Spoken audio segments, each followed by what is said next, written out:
c'est pas grave, je vais me présenter, on va le faire comme ça. Donc d'abord, avant tout, merci d'être présent ce soir, d'être là pour regarder ce webinaire sur les clés, on va dire, utilisées par les sportifs de haut niveau pour être au top dans sa tête, dans son corps et tout simplement dans sa vie. Donc pour me présenter, moi je m'appelle Silver Caron, je suis donc de formation kinésithérapeute, ostéopathe du sport initialement. J'ai travaillé pendant de nombreuses années pour des grands clubs, que ce soit dans le top 14 dans le rugby français pour Montpellier, pour ne pas le citer, et dans le milieu du football professionnel, notamment pour ne pas les citer non plus, le Sporting Club de Bastia. Et oui, en effet, comme mon nom ne l'indique pas, je suis corse, je suis bastiais et fier de l'être. Et donc, j'ai un gros vécu de kinésithérapie, d'ostéopathie sportive, avec donc le suivi, l'accompagnement d'athlètes de très haut niveau, que ce soit dans des sports collectifs ou des sports individuels, avec aussi un gros suivi d'artistes, on va dire, notamment sur Montpellier, où j'étais l'ostéopathe attitré de l'Arena et du Zénith de Montpellier, donc sur toutes les personnes qui venaient à Montpellier. Donc j'ai vraiment cette approche très thérapeutique sportive qui m'a accompagné tout au long de ma vie. Et puis les événements de ma vie m'ont amené petit à petit à partir vers la formation, vers le monde de l'entreprise. Et il y a 16 ans, j'ai franchi le pas. J'ai commencé donc à travailler en tant que consultant pour des grands groupes internationaux, qu'ils soient français, qu'ils soient suisses. Et j'ai commencé à inclure ces clés qui me servaient, que j'utilisais dans le milieu du sport professionnel pour performer tout simplement les collaborateurs, les managers et les salariés de l'entreprise, parce que pour moi, quelqu'un qui travaille toute la journée, qui se lève le matin, qui va travailler, qui ensuite marche, monte, descend, pousse, prend, remonte, retire, travaille, subit des pressions émotionnelles, physiques, posturales, etc., tout au long de la journée, qui en plus doit rentrer chez lui ou chez elle, s'occuper du repas, des enfants, de la maison, des courses, etc., puis qui se laisse tomber à 21h30 dans le canapé en disant « Ah, j'en peux plus ». Pour moi, entre un footballeur professionnel qui travaille 2 heures par jour et une personne qui a un rythme comme celui-là, la personne qui subit le plus de contraintes physiques, émotionnelles, etc., c'est sans conteste la deuxième. Et donc, j'ai apporté ces clés-là pour accompagner et pour aider ces collaborateurs, ces managers, ces salariés à pouvoir être au top, on va dire, dans leur activité de vie, tout comme je le fais maintenant aussi depuis quelques années avec mes patients, parce que même les personnes qui ne travaillent pas, des femmes au foyer ou des gens qui ne travaillent pas, subissent, on passe notre vie à tous les instants à subir des contraintes physiques, des contraintes posturales, des contraintes émotionnelles, environnementales, et on doit passer notre vie en fait à essayer de s'adapter à toutes ces contraintes. Et la chose est, c'est qu'on est presque 8 milliards sur la planète avec des vécus émotionnels, des vécus chirurgicaux, médicaux, sportifs différents, et on n'a pas tous la même capacité de pouvoir s'adapter à toutes ces contraintes. Donc, tout mon travail qui était fait en fait avec les sportifs pour accompagner les sportifs, je l'ai dupliqué et je l'ai amené en fait au monde entrepreneurial et à monsieur et madame tout le monde, de façon à ce que les gens comprennent que les contraintes émotionnelles, physiques, posturales et autres, il n'y a pas que dans le sport qu'on les subit. Bien sûr, les sportifs les vivent au quotidien, le dépassement de soi, la contrainte émotionnelle, la pression qu'il peut y avoir derrière, mais tout cela, on le vit aussi dans la vie de tous les jours. C'est la raison pour laquelle le webinaire s'appelle « Les astuces pour être au top dans sa vie, dans son… » Voilà. Donc, la démarche m'a amené à aller vers ça, plus des histoires personnelles qui m'ont, à un moment donné dans ma vie où je suis descendu très bas et qui ont fait que, du coup, j'ai donné un coup de pied, comme souvent, quand on descend très bas, on donne un coup de pied au fond de la piscine pour pouvoir remonter. Je le dis de toute manière dans le livre, parce que bien sûr, je ne l'ai pas dit, mais je suis auteur aussi. J'ai écrit un livre qui s'appelle Le pouvoir de tout changer, aux éditions Idéo, qui parle justement de nous, de cette capacité, des rênes que nous avons entre nos mains, mais dont nous n'avons pas forcément conscience. Comme je dis souvent, l'être humain est un super-héros qui s'ignore, c'est-à-dire qu'on a des clés extraordinaires à notre possession, mais on n'en a pas forcément conscience, et quand on en a conscience, on les utilise pas forcément à bon escient. Et donc j'ai écrit ce livre, en fait, suite à un problème personnel. Je le dis dans mon livre, j'ai vécu un double infarctus très jeune, et qui était justement lié à un dysfonctionnement de tout ce dont je parle dans ce webinaire et dans la formation, et quand je fais des formations, que ce soit en présentiel ou en ligne. Et donc, j'ai intégré tout ça pour donner des clés, en fait.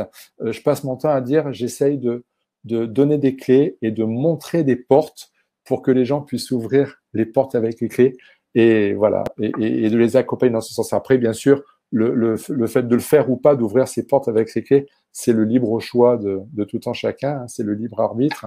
Mais mon rôle à moi, ma mission sur Terre ici-bas, c'est de donner des clés, c'est d'expliquer comment on fonctionne. J'ai la chance d'avoir énormément de formations en nutrition, en posturologie, en psychobiologie, en coaching, thérapie cognitivo-comportementale ou en PNL, et donc d'avoir les clés en ma possession et d'essayer de faire en sorte de faire le lien entre toutes ces clés pour pouvoir les donner au travers des formations que je fais ou au travers de ma patientèle en cabinet. Donc, je vous disais, nous sommes presque 8 milliards sur cette planète et nous sommes 8 milliards à vivre des contraintes physiques, émotionnelles, posturales, etc. Mais nous n'avons pas la même capacité. En fait, ce qu'il faut comprendre, c'est que l'être humain est construit sur un système qui est dit un système pyramidal. Alors, bon nombre parmi vous connaissent la pyramide de Maslow. Je ne vais pas vous parler de la pyramide de Maslow ce soir, je vais vous parler de la pyramide bouddhiste, ce principe pyramidal qui est construit sur 3 niveaux. Le premier niveau, c'est notre niveau physiologique. Maslow appelle ça les besoins physiques. Moi, je vais appeler ça la physiologie, les besoins physiologiques. Le deuxième niveau, c'est notre niveau émotionnel. Et le troisième niveau, c'est notre niveau spirituel. Quand je parle de spiritualité, j'aime bien citer le Dalai Lama, pour moi, la véritable spiritualité n'est pas la notion de religion, c'est la notion d'amour intrinsèque, ce qu'on a en nous. L'amour que l'on donne, qu'on donne autour de nous, l'amour qu'on se donne à soi-même, comment on se respecte, comment on respecte les autres, l'univers, etc., etc. C'est toute cette notion-là, et qui pour moi est très, très importante, surtout de par ma fonction, je ne l'ai pas dit tout à l'heure, mais je suis ambassadeur pour la Suisse de la Ligue mondiale pour le droit au bonheur, qui travaille sous les directives de l'ONU, qui est présente dans tous les pays et qui a pour objectif de mettre le bonheur en fait faire entrer le bonheur comme droit inaliénable à tout être vivant sur la planète au sein des constitutions, des États, des parlements, etc. Et donc le bonheur et cette notion-là est quelque chose de très important pour moi. Et c'est ça, le sommet de la pyramide, c'est ce bonheur qui est lié à la notion d'amour.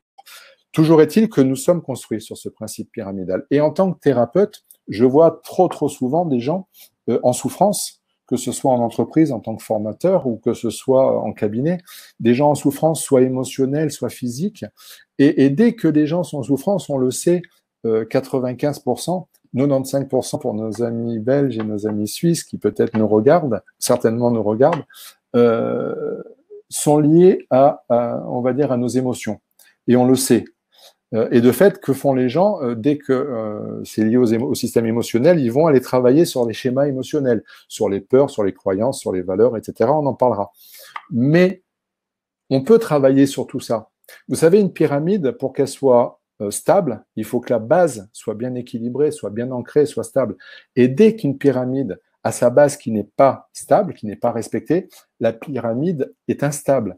Et pour pouvoir passer de cette horizontalité à cette verticalité vers la spiritualité, il faut que la base soit stable. Et cette base, c'est la physiologie. Vous allez comprendre comment cette physiologie interagit, on va dire, avec nos schémas émotionnels. C'est fondamental de comprendre ça. Donc, je vais vous parler de ces plusieurs niveaux. Notamment, on va commencer par cette physiologie. En fait, si je devais user d'une métaphore, j'utiliserais la métaphore de la Formule 1. Une voiture, une Formule 1, c'est quoi? C'est une voiture qui est parfaite, qui est extrêmement puissante, mais qui est extrêmement fragile. Tout comme nous sommes, nous, parfaits, mais fragiles. Et ma Formule 1, si je lui donne une mauvaise essence, si je lui mets pas la bonne huile, si je lui fais pas les révisions et je change pas les filtres à air comme il faut, c'est-à-dire une bonne alimentation, une bonne hydratation, une bonne respiration, ma Formule 1 va commencer à faire des pannes. Et puis elle va faire des pannes, elle va faire des pannes. Et nous, les pannes, c'est quoi? C'est exactement la même chose. Si on donne pas une bonne alimentation, une bonne respiration, une bonne hydratation, ben nous aussi, on va faire des pannes. Sauf que nous, les pannes, c'est des lumbagos, c'est des TMS, des troubles musculo-squelettiques, ce sont des burn-out, le stress, le mal-être, et puis voir des pathologies organiques plus importantes. Donc, il faut comprendre que la base, la physiologie, c'est cette formule-là. Et puis, si je monte d'un niveau au niveau émotionnel, pour pouvoir gagner un grand prix, pour pouvoir gagner un championnat du monde de Formule 1, l'extrémité, notre spiritualité, eh bien, il faut une super voiture, mais il faut un super pilote, l'émotionnel.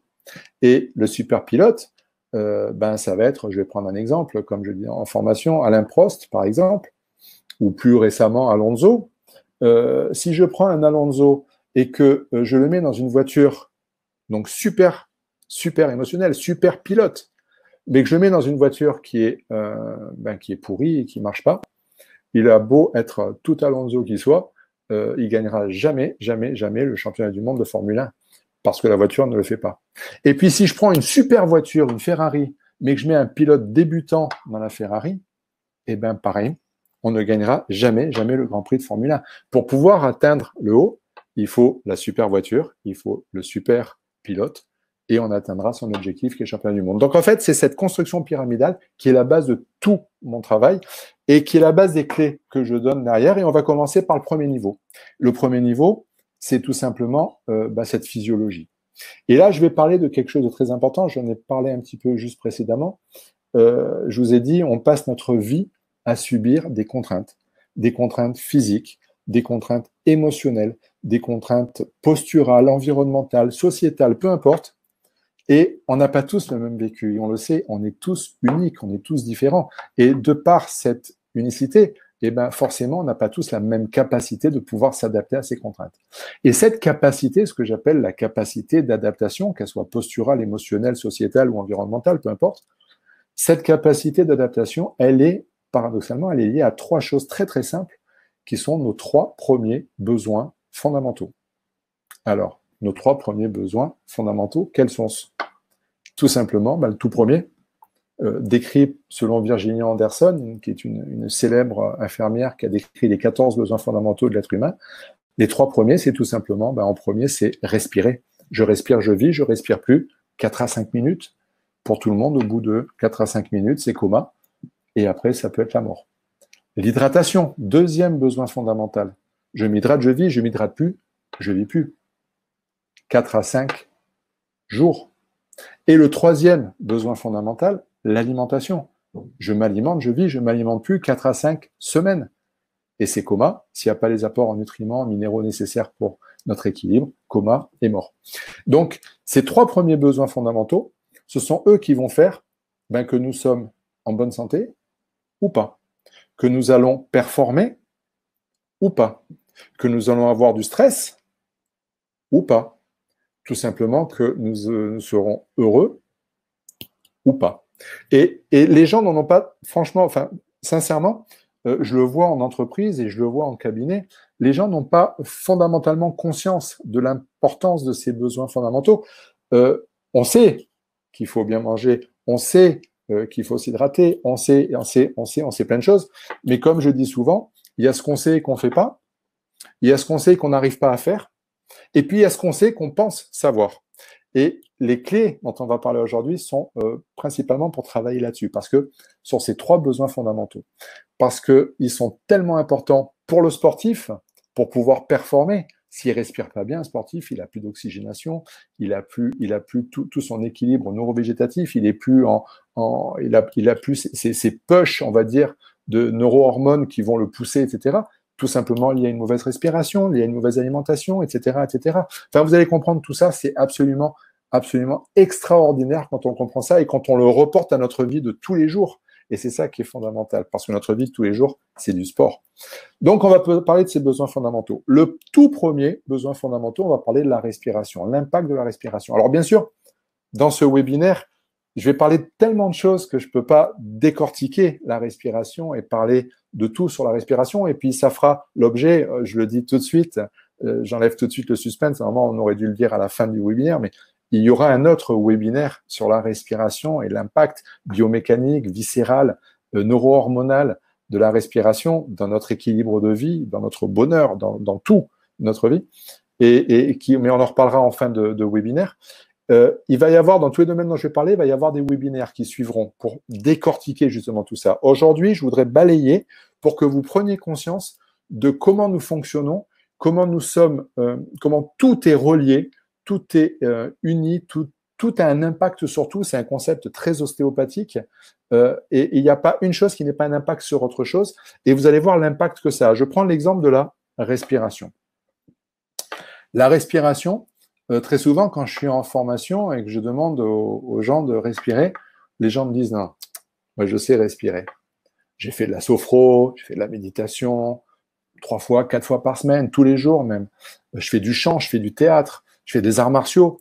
Et on m'a appris à respirer avec le ventre. Donc je sais très très bien respirer avec le ventre. Ouais, sauf qu'en faisant du chant, du théâtre, ce que les gens ont du mal à conscientiser, c'est qu'en faisant du chant, du théâtre, des arts martiaux, et je le sais, hein, je suis moi-même professeur en arts martiaux et j'ai enseigné la respiration et comme mes maîtres m'ont enseigné cette respiration, il y a une grande différence entre savoir et être programmé pour le faire. Et beaucoup de gens savent très très bien respirer, sauf qu'en faisant de la méditation tous les jours, je prends un exemple, hein, ou du chant, 3 fois par semaine, le lundi, le mercredi, le vendredi, de 17h à 18h30, qu'est-ce qu'on fait?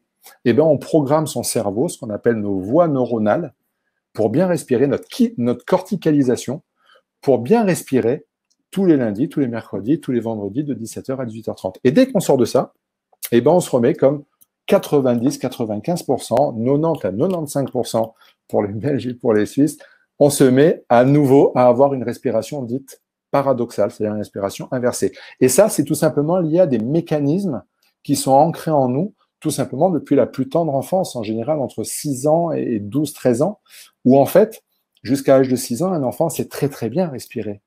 Et puis dès qu'il arrive à l'école et qu'il est confronté à la collectivité, on le sait, notre personnalité, on se construit notamment au travers du regard des autres et après du propre regard qu'on a sur nous-mêmes. Et dans notre inconscient collectif, il est ancré que pour être fort et pour être beau, qu'est-ce qu'il faut faire? Et surtout pour être fort, qu'est-ce qu'il faut faire? Il faut gonfler la cage thoracique et il faut gainer. Et ça a l'air tout bête, mais ça induit en fait une voie corticale, ce qu'on appelle une voie neuronale, qui depuis la plus tendre enfance va nous programmer en fait à être en espèce de gainage au niveau du transverse, qui va venir limiter le mouvement diaphragmatique et qui va faire que on va respirer, certes avec le ventre, mais avec une ampliation qui a été diminuée, qui est moindre, avec tous les impacts que ça a derrière. Impact, forcément, si on ne peut plus le faire avec le ventre à cause d'un gainage, on va compenser avec les muscles inspirateurs accessoires, c'est-à-dire les trapèzes, etc. Et on va commencer à force de respirer comme ça, à avoir des douleurs au niveau des trapèzes, des intercostaux supérieurs, là. Il y a même des gens qui viennent consulter en pensant qu'ils ont un infarctus, alors que tout simplement, ils ont des spasmes au niveau des muscles intercostaux supérieurs. Ça va donner des gens qui vont commencer à être en hypoxie, c'est-à-dire avoir une baisse d'oxygénation au niveau cellulaire. Alors, cet oxygène au niveau cellulaire, c'est le carburant de nos cellules, c'est ce qui amène la vie à nos cellules avec le glucose et l'oxygène. Donc, baisse de carburation. Il y a une loi en médecine qui s'appelle la loi de l'artère qui dit qu'un organe qui est pas bien vascularisé, pas bien oxygéné, a presque 50% de plus de risque de déclencher une pathologie de par cette carence en oxygène. Donc, on va commencer à mettre en place des pathologies cellulaires, organiques. Et puis, l'impact biomécanique de la respiration, on en parlera sur le prochain webinaire, sur le foie, sur tous nos viscères, en fait, qui sont sous-diaphragmatiques. C'est pas des viscères, quand le diaphragme il descend et il monte, c'est pas tous les viscères qui descendent et qui montent. Chaque viscère a une mobilité qui lui est propre au travers de son orientation, de sa sustentation ligamentaire, etc. Je prends un exemple, un estomac, quand j'inspire, mon estomac qui est comme ça, qui est en chaussette, comme ça, il va basculer, rouler sur lui-même et glisser vers l'avant. Et dès que je vais souffler, il va revenir en arrière, déroter et débasculer. Et il passe son temps à faire ça. Mon foie, il passe son temps à descendre, à remonter. Mes reins, ils descendent de 10 cm et ils remontent de 10 cm sur un muscle qui s'appelle le psoas, etc., etc. Toutes ces biomécaniques viscérales, tout ça, ça va bouger. Et dès que ça va bouger au travers de cette respiration, eh ben, c'est le mouvement qui va générer la fonction, la vascularisation et l'innervation. Et dès qu'on va ne plus bouger au niveau de ces viscères, eh ben, on va amener les pathologies qui vont être associées aux viscères. Donc, dès qu'on va être en perte de mobilité au niveau du foie, on va commencer à moins drainer au niveau toxinique, puisque un des rôles du foie, c'est le drainage toxinique. On va commencer à impacter nos reins avec les corticosurrénales qui est au-dessus. Et donc, on va commencer à se retrouver en hypercortisolémie, cette fameuse hormone, l'hormone du stress cellulaire et émotionnel. Le cortisol, on va commencer à bloquer notre intestin grêle. Regardez notre intestin grêle, le fameux second cerveau, l'organe le plus innervé du corps après le cerveau, qui sécrète 90%, plus de 90% de notre sérotonine, de ces 4 hormones du bonheur, l'hormone de la fierté, de la reconnaissance, la sérotonine. Dès que je vais avoir mon diaphragme qui va être tendu, bloqué sur un gainage, ou sur une inversion de respiration, comme c'est le cas pour plus de 90% des gens, inconsciemment, je vais avoir mon intestin qui va être fermé, parce que dès que mon diaphragme descend, mes anses intestinales, vous savez, l'intestin, c'est ce tuyau qui fait 7 mètres de long, dont on pourra parler, et ben, les anses se ferment, et dès que je souffle, les anses s'ouvrent. Et mon bol alimentaire, il transite, et dès que ça se ferme, hop, il ralentit, et dès que ça s'ouvre, il repart. Il y a à peu près 1 à 2 tiers, plus de 50, entre 50 et 60% des Français qui souffrent de dysfonctionnement au niveau de l'intestin grêle, le syndrome de l'intestin irritable, etc., donc d'inflammation intestinale. Déjà, la respiration est la base de ça. Si je respire bien, mon intestin va s'ouvrir, se fermer, le massage va se faire, mon bol intestinal va pouvoir transiter et il n'y aura pas de rétention au niveau du bol, pardon, et il n'y aura pas de gaz de fermentation derrière. Pour peu qu'en plus, on va en parler un petit peu plus tard, mon alimentation soit hyper protéinée, notamment en protéines animales, et ben cette fermentation va tout simplement induire des gaz hydrogénés qui vont se transformer en soufre et qui vont venir abîmer, dégrader notre flore intestinale, qui est la flore intestinale responsable de 75%, 75% de nos défenses immunitaires, qui est en grande partie responsable et qui fait jouer à cet intestin le rôle de glande endocrine en sécrétant cette sérotonine, etc., etc. Et surtout qui sont des nettoyeuses pour nettoyer notre intestin, pour que les échanges puissent toujours se faire au niveau de l'intestin, pour que notre corps puisse absorber les nutriments, les minéraux, les vitamines, les oligos, etc., dont il a besoin. Et si je respire pas bien, ça impacte tout ça. En fait, la respiration, c'est pas juste je manque d'oxygène, c'est j'impacte tout mon système. Et sans parler des dames, au niveau de l'utérus, au niveau des ovaires, les ovaires qui descendent, l'utérus qui part en avant ou qui passe en arrière, c'est en fonction si on a un utérus anté ou post positionné ou latérodévié, il part sur le côté. Et dès que mon utérus, dès que je suis bloqué sur une respiration dite paradoxale, mon utérus va être verrouillé dans une position de flexion, d'extension ou de rotation ou d'inclinaison-rotation. Et dès qu'il est verrouillé dans cette position-là, la base utérine, le col, il bouge pas.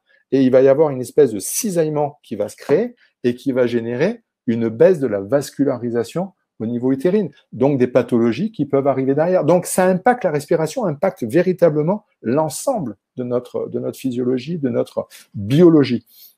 C'est pas juste je fais rentrer de l'oxygène. Et c'est vrai que dans la performance sportive, on voit principalement l'oxygénation au niveau musculaire pour la performance, pour tenir l'effort, etc.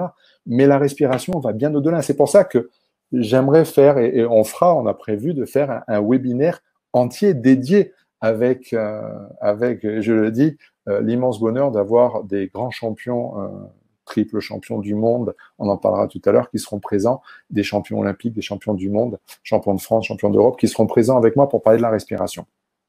C'est un autre sujet, c'est une autre fois. Par contre, j'aimerais finir donc avec ça. Vous voyez, le premier besoin fondamental, énorme parce qu'on n'en a pas conscience, on n'a pas conscience de tout l'impact que ça peut avoir en cascade.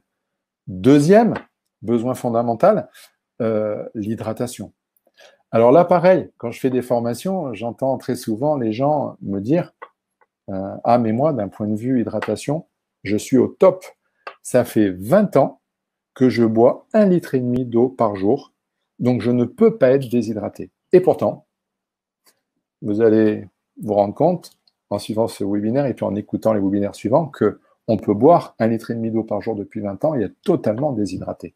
Parce que la grande partie de notre hydratation, elle vient pas de l'eau que l'on boit. Ça, c'est quelque chose qu'on nous enseigne à nous, thérapeutes, médecins, ostéopathes, physio, kinés, en France. Mais dans d'autres pays, on nous apprend autre chose. J'ai eu la grande chance de former des médecins, de faire des formations à des groupes de médecins, notamment en clinique de rééducation, en SSR, et d'avoir des médecins belges dans l'assistance. Et là, on se rend compte que dans d'autres pays, comme la Norvège, la Belgique, l'Australie, on enseigne d'autres choses aux médecins. Et donc, il est très, très important de comprendre que cette hydratation, bien sûr, elle vient en partie de l'eau que l'on boit, mais qu'en partie. Vous avez des régions du monde, comme l'Afrique, l'Asie, l'Amérique du Sud, dans des villages très reculés où il n'y a pas d'eau, il n'y a pas d'apport en eau courante, il n'y a pas de bouteille d'eau, il y a juste des puits avec souvent de l'eau insalubre. Et pourtant, quand on passe des examens cliniques, radiologiques à ces gens, moi je l'ai fait en Asie et j'ai des amis médecins que j'ai rencontrés sur justement des formations en SSR, médecin urgentiste à Bordeaux, qui l'a fait notamment sur le Sénégal, au sud de Dakar. Quand on passe des examens cliniques et radiologiques à ces gens qui n'ont pas d'eau courante, qui boivent très très peu, on se rend compte qu'ils n'ont quasiment aucun signe de déshydratation. Ils sont beaucoup plus hydratés que nous. Pourquoi ? Tout simplement parce que une grande partie de notre hydratation, elle vient pas de l'eau que l'on boit, elle vient de l'eau que l'on mange, c'est-à-dire les fruits, les légumes et les aliments germés. À condition, bien sûr, que ces fruits, on en reparlera dans le prochain webinaire, à condition qu'ils aient des fibres intactes. Le problème, c'est que dans notre société occidentale, notre consommation, elle est nettement inférieure. L'OMS préconise que 60% de notre alimentation soit riche en fruits, légumes, aliments à fibres. On est, au jour d'aujourd'hui, en Occident, je ne parle pas de la France, je parle de l'Occident, on est une grande majorité à être à moins de 60%. Alors que les Asiatiques, et certaines émissions on en parlait à la télévision, et certains médecins bien connus du public et bien aimés du public sur des chaînes nationales, on en parlait, en Asie, ils sont 97%, 97% de la population à être à plus de 60% d'apport en eau. Donc les gens ne sont pas déshydratés. Et dès qu'on va être déshydraté, et c'est ça qui est absolument extraordinaire, la déshydratation, elle va se porter sur quoi ? Elle va se porter sur plein de choses dans notre corps. Elle va se reporter sur, première chose, sur notre système musculo-tendineux. Et je vais commencer à avoir moins d'eau. Pourquoi ? Parce que dès que j'apporte moins d'eau à mon corps, on a des organes vitaux. Et nos organes vitaux, ils ont besoin d'être sans arrêt hydratés. Ils ont besoin parce qu'ils sont composés majoritairement d'eau. Et si je commence à être déshydraté, à ne pas apporter suffisamment d'eau, qu'est-ce qu'il va faire mon corps pour préserver ces organes vitaux ? Il va aller chercher l'eau où il y en a partout. Il va les prendre dans les réserves. Et les réserves, elles sont où ? Elles sont déjà dans nos muscles et nos tendons. Et là, je commence à me déshydrater au niveau musculo-tendineux. Et là, qu'est-ce qui va se passer ? Je vais répéter des gestes. Je suis caissière, je suis kiné, peu importe, je suis tennisman, je suis coureur, peu importe. Mon activité professionnelle ou sportive, je commence à répéter des gestes. Je suis jardinier et je vais commencer à tondre mes rosiers, c'est la période au printemps. Et là, répétition du geste, je vais commencer à faire des tendinites. Et le plus naturellement du monde, on est conçu comme ça, nous autres humains, c'est la culture de la déresponsabilisation. Qu'est-ce qu'on va dire ? Si je me suis fait ma tendinite, c'est parce que j'ai coupé les rosiers, ou c'est parce que ma raquette n'est pas bien adaptée, ou parce que j'ai répété mon geste à la caisse et que j'ai pas fait une formation geste posture, etc. Alors, on va aller rejeter la faute sur le geste. Sauf que non. Je forme en grande distribution, je travaille pour des grands groupes à l'international et notamment dans la grande distribution, et je forme du personnel, notamment des caissières, qui répètent des gestes, ou des aides-soignantes en structure d'EHPAD, etc., qui répètent des gestes de façon régulière, et qui pourtant n'ont pas de TMS. Pourquoi ? Pas parce qu'elles répètent pas les gestes, parce qu'elles sont bien hydratées. Parce que quand on répète un geste sur un terrain déshydraté, on va directement au TMS. Par contre, si on répète un geste sur un terrain bien hydraté, on diminue les risques d'avoir ces fameux troubles musculo-squelettiques, c'est-à-dire ces tendinites. On va voir que les pathologies, il y a plusieurs vecteurs pour pouvoir déclencher une pathologie. Il faut, pour moi, 3 vecteurs. Il faut le geste déclencheur, il faut le terrain qui prédispose, donc là en l'occurrence la déshydratation, et puis il faut un vecteur émotionnel derrière qui vient le déclencher, qui est le déclencheur du process. Donc vous comprenez qu'hydratation, on va commencer à taper sur les muscles et les tendons. Et puis après, il y a ce qu'on appelle tout notre système membraneux, le système aponévrotique. Alors, il y en a beaucoup qui ne savent pas ce que c'est que le système membraneux aponévrotique. Je vais vous expliquer avec des mots très simples. Prenez un poulet cru. Vous avez un poulet. Vous enlevez la peau, on l'a tous fait. Et quand on retire la peau d'un poulet cru, enfin moi je le fais plus maintenant parce que je mange plus de poulet, mais bon, quand on retire la peau d'un poulet, en dessous, on observe qu'il y a une espèce de membrane translucide, transparente, qui est très rigide, très solide et qu'on ne peut pas arracher. Ça s'appelle une membrane, ça s'appelle un fascia, une aponévrose. Eh bien, nous sommes tapissés complètement de ça. C'est tout notre système d'adaptation. C'est la clé de voûte de notre système d'adaptation pour nous autres ostéopathes, le système membraneux. Tout ce système, toutes ces aponévroses qu'il y a dans le corps, profondes, superficielles, moyennes, qui sont toutes issues dans notre développement embryologique d'une extension, on va dire, d'une membrane durmérienne. Vous savez, on a des ménages, 3 ménages.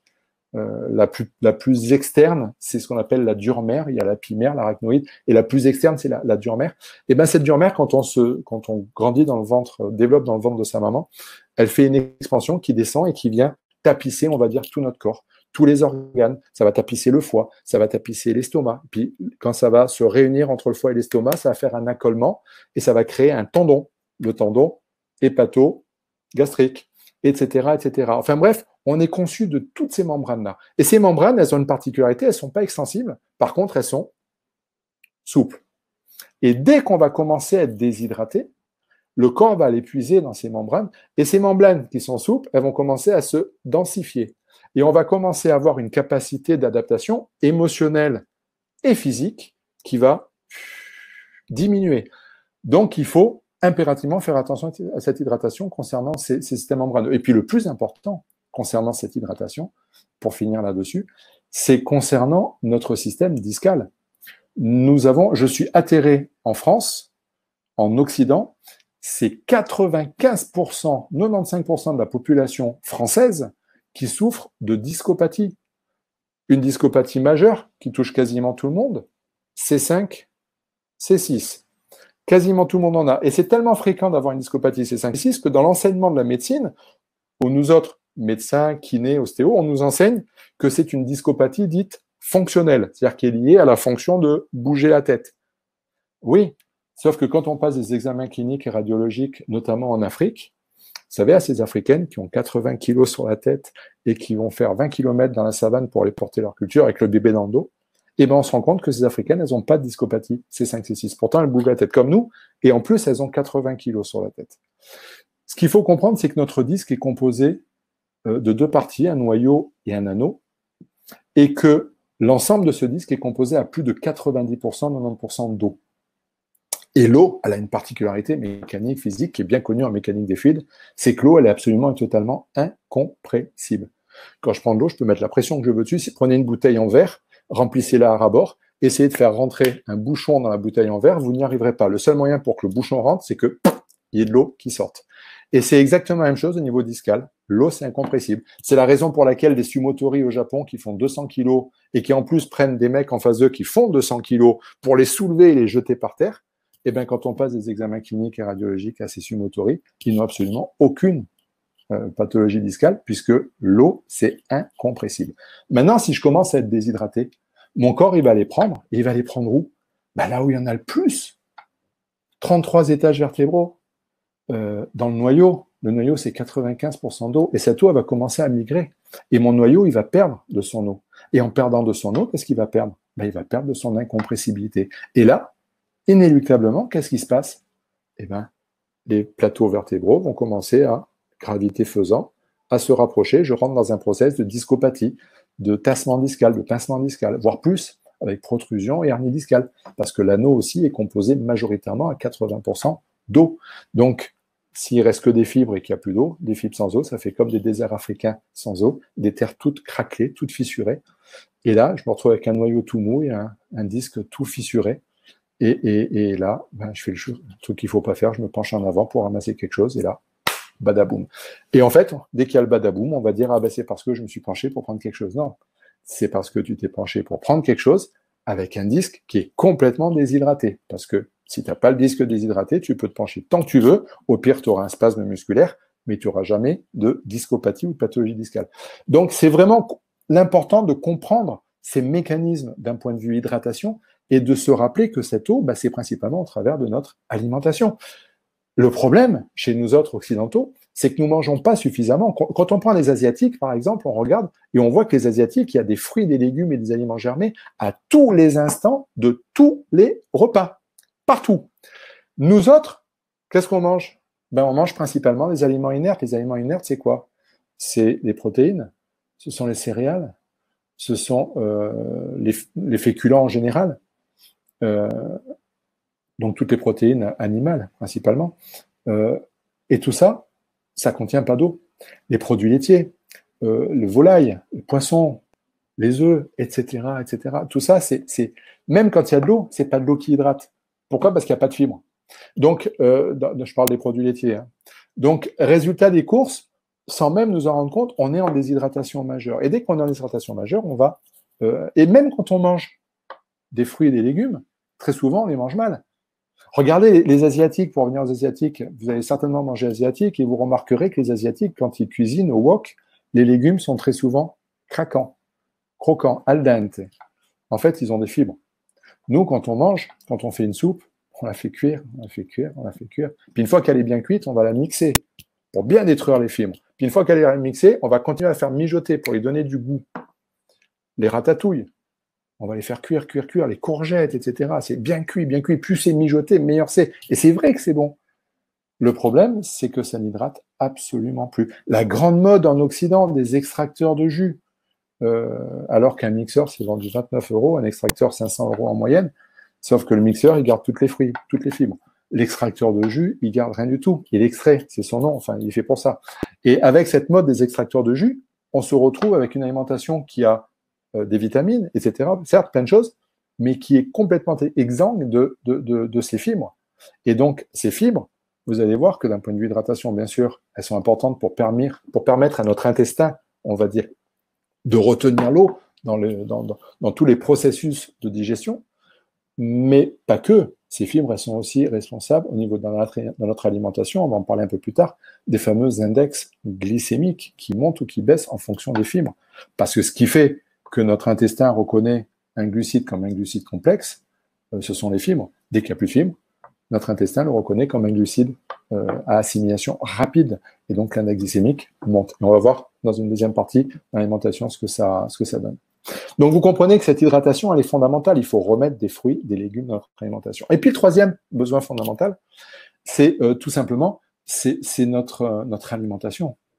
Je ne vais pas dire tout simplement, c'est même basiquement. L'OMS nous dit que presque 80%, 80% des pathologies dites de civilisation sont liées au mode alimentaire. Le docteur David Servan-Schreiber en parlait très, très, très, très bien. Petite dédicace à Patrick Servan-Schreiber, à David Servan-Schreiber, pardon. Il en parlait très, très bien. L'importance de cette alimentation dans tous les process inflammatoires, dans toutes les pathologies qui vont se mettre en place dans notre vie de tous les jours, à tous les niveaux. On le sait, l'alimentation est très importante. Beaucoup de gens savent, encore une fois, la différence entre savoir et intégrer, savent qu'il faut faire attention à notre alimentation, savent comment il faut manger. Et puis beaucoup de gens ont des fausses croyances aussi, comme pour l'hydratation.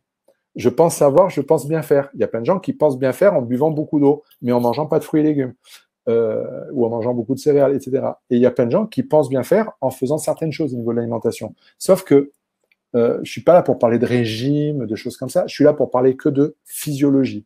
Comment ça fonctionne dans notre corps, pour comprendre avec des mots très simples les mécanismes les plus intimes, les plus profonds au niveau de notre physiologie, au niveau cellulaire, etc. Dans cette alimentation, il y a 5 piliers majeurs. Le premier pilier, c'est l'hydratation. On l'a vu juste à travers l'hydratation.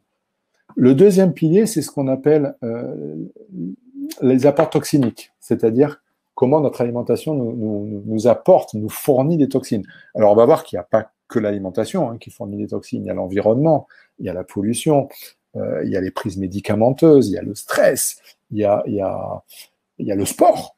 quand on fait du sport. Là, souvent, quand les gens me disent « Oh, ben, ça va, de ce côté-là, alors, pas de risque. Ouais, j'ai pas de toxines, je fais pas de sport. » Non, attention. En tant que kiné du sport, je pourrais jamais dire qu'il ne faut pas faire du sport. C'est fondamental, une activité sportive. Mais je fais un gros distinguo entre sport loisir, bien-être, détente, et sport performance, souffrance, dépassement de soi, compétition. On ne va pas, on va dire, approvisionner notre corps en toxines de la même façon si on est dans un cas ou si on est dans l'autre. Je ne vais pas parler vous savez, c'est pas anodin si tous les athlètes de haut niveau, les athlètes professionnels, ont des staffs médicaux, staff kinés, etc., qui sont là derrière pour les aider à éliminer les toxines, à drainer, soit par des décrassages, soit par des prises homéopathiques, peu importe, ou phyto, peu importe. Mais ils sont là pour les aider à éliminer ces toxines. Parce que quand on fait beaucoup de sport, on fabrique beaucoup de toxines. Le problème, c'est pas les sportifs professionnels. Le problème, enfin, j'aime pas le terme de problème. Là où il faut mettre le focus, c'est sur les sportifs amateurs, mais qui s'entraînent comme des professionnels, qui font beaucoup de sport, qui vont préparer des compétitions, des marathons, des épreuves très difficiles, très physiques, etc., et qui sont dans la performance et la souffrance et le dépassement de soi. Et là, on fabrique énormément de toxines. Si on ne fait pas derrière un décrassage et si on ne fait pas derrière, on ne prend pas quelque chose pour pouvoir, on va dire, éliminer ces toxines, on se condamne à avoir des pathologies qui vont se mettre en place, des troubles ostéo-articulaires, musculo-tendineux, etc. Donc, le sport est une des causes majeures d'apport en toxines. Mais tout le monde ne fait pas du sport. Tout le monde ne prend pas des médicaments, tout le monde n'est pas stressé ou tout le monde ne vit pas dans un endroit pollué. Par contre, il y a une chose que tout le monde fait. Tout le monde mange. De fait, l'alimentation devient la première source d'apport en toxines. Et au travers de quoi? Ben, bien sûr, au travers de tout ce qui est produits phytosanitaires. En ce moment, on n'est pas aidé. Il y a eu une recrudescence mondiale dans les 40 dernières années où on est passé dans l'agriculture, on va dire, occidentale, notamment française, de 4 000 tonnes d'utilisation à 66 000 tonnes d'utilisation. Donc, il y a eu une flambée de la consommation des produits phytosanitaires, notamment les pesticides, qui amène énormément. Ah, j'ai eu un retour, je ne sais pas qui c'est. Depuis tout à l'heure, je m'entends parler, mais j'entends rien du tout. Donc là, j'ai eu un petit bruit. C'était la petite pause. L'utilisation des produits phytosanitaires, mais il y a aussi l'utilisation de tout ce qui est additif. Donc ça ne veut pas dire qu'il ne faut plus manger avec des additifs, parce que tous les additifs ne sont pas dangereux et notre corps est très bien fait, il a des systèmes d'élimination. Mais il y a certains additifs qu'il vaut mieux éviter. On en parlera dans un webinaire ultérieur. Et puis, qu'est-ce qu'il y a au niveau de notre alimentation? Ben, principalement les protéines, et notamment les protéines animales. Je prends juste un exemple pour que vous compreniez. Je prends l'exemple de l'acide urique. C'est une des toxines les plus agressives, on va dire, pour notre corps, qui va se localiser à... J'ai entendu. Ah ouais, je t'entends, ça y est. Ah, la magie du web. Oh, quel miracle! Ah, miracle, merci, gratitude. La magie du web. Bravo! Ah ouais, d'un coup, là, tu as quitté, tu es revenu, et hop, c'était tout bon. Écoute, quel miracle! Voilà. Écoute, Donc, c'est tu peux me parfait. poser des questions maintenant, elles sont volontiers. Voilà. Non, c'était parfait, Sylvain. C'était vraiment passionnant. Dis-moi, je voudrais un petit peu avancer avec toi, effectivement, parce Oui, il est 9h15. Euh, ouais. euh, d'accord, donc on a entendu la respiration. L'alimentation, la respiration, l'alimentation. Donc, juste pour citer l'alimentation, il y a les index, il y a les apports en toxines, il y a l'hydratation, il y a très important ce qu'on appelle l'équilibre acido-basique. Ouais. C'est le premier bras de levier de notre alimentation pour régler, on va dire, ce déséquilibre-là. Très souvent, les gens sont en acidose et ça dérègle. Et puis surtout, les index glycémiques. Les index glycémiques, c'est avec, il faut savoir que dès qu'on est sur une alimentation à fort index glycémique, on va avoir un pic d'insuline avec une hypoglycémie réactive. Et dès qu'on est en hypoglycémie réactive, le corps est très bien fait. Nos corticosurrénales sécrètent du cortisol qui sont faites pour remonter la glycémie. Et donc, on va se retrouver en hypercortisolémie, tout simplement parce qu'on a une alimentation à index glycémique trop élevé. Et dès qu'on est en hypercortisolémie, on va faire flamber tous les process inflammatoires. En fait, il y a que 3 choses qui font flamber les process inflammatoires. Enfin, majoritairement 3 choses. La carence en oxygène, l'acidose cellulaire et la cortisolémie, l'hypercortisolémie. Et dès qu'on est sur ces 3 terrains-là, un des 3, le terrain va être impacté. Tout à l'heure, je disais, pour mettre en place une pathologie, quelle qu'elle soit, il faut toujours qu'il y ait un facteur déclencheur, un terrain et un facteur émotionnel. En fait, par exemple, pour faire une tendinite, je prends l'exemple de la tendinite, qui est le cas le plus fréquent qu'on trouve en cabinet de kiné, d'ostéo, mais beaucoup chez les sportifs, beaucoup de tendinite chez les sportifs. C'est pas que l'effort qui fait la tendinite. Ça serait que le facteur déclencheur, tout le monde aurait des tendinites. Il faut avoir un facteur déclencheur, donc l'effort, répété. Il faut avoir un terrain qui prédispose, soit déshydraté, soit hypertoxinique, soit en acidose, je veux dire, soit en hypercortisolémie. Et il faut derrière avoir un vecteur émotionnel, un facteur déclencheur émotionnel. Et dans le cadre, le facteur déclencheur par exemple, de la tendinite, c'est la colère. Si on n'a pas de colère en soi, si on a libéré ces émotions, comme on pourra en parler plus tard, et comme j'en parle en formation, si on apprend à libérer ces émotions, ce qui sont en nous, et que cette colère, elle est éliminée, la tendinite, on ne se la fera jamais. Au pire, on aura une petite douleur ponctuelle, résiduelle, et puis après, ça passe très, très vite. Ce qui maintient, c'est le vecteur émotionnel. Voilà. Donc, c'est ces trois-là. Et en fait, tout ça, c'est lié à l'alimentation, l'hydratation et la respiration. Après, bien sûr, il y a tout ce qui est posture. On peut en parler aussi. Alors justement, on va y venir, parce qu'en préparant l'émission, tu as abordé très rapidement un sujet vraiment, vraiment intéressant qui intéresse tout le monde, que tu travailles, que tu sois femme au foyer, que tu sois retraité, Ah ouais. que tu sois grand sportif ou pas, c'est la posturologie et les conseils que tu pourrais donner pour, en prévention pour bien se tenir, bien se porter, donc prévenir toutes les tensions Alors, ou les inflammations qu'on peut déclencher malgré soi. le conseil va être très simple. D'abord, on le sait d'un point de vue, par exemple, en PNL, en programmation neurolinguistique, un des bras de levier fondamentaux de nos schémas émotionnels, c'est la posture que l'on a. Vous le savez, et tout le monde le sait, quand on reçoit une mauvaise nouvelle, on va pas être comme ça avec les épaules en arrière. Hein. On a plutôt tendance à regarder par terre, à changer sa posture. On sait que nos émotions influent notre posture. De la même façon, on sait que le changement de posture va impacter nos schémas émotionnels. C'est le premier bras de levier. Et en fait, ce qu'il faut comprendre, c'est que on peut agir très facilement sur cette posture. Bon, juste pour parler de la posture, pourquoi j'en parle, c'est tout simplement parce que j'ai suivi un cursus en posturologie en tant qu'ostéopathe. J'ai suivi tout un cursus en posturologie, notamment l'impact de la posture et des capteurs posturaux, je vais en parler, sur tous les schémas lésionnels, notamment chez les sportifs, avec tout l'impact que ça a derrière, au niveau lésionnel, ostéo-articulaire, on va dire. Mais c'est un impact aussi émotionnel, fondamental.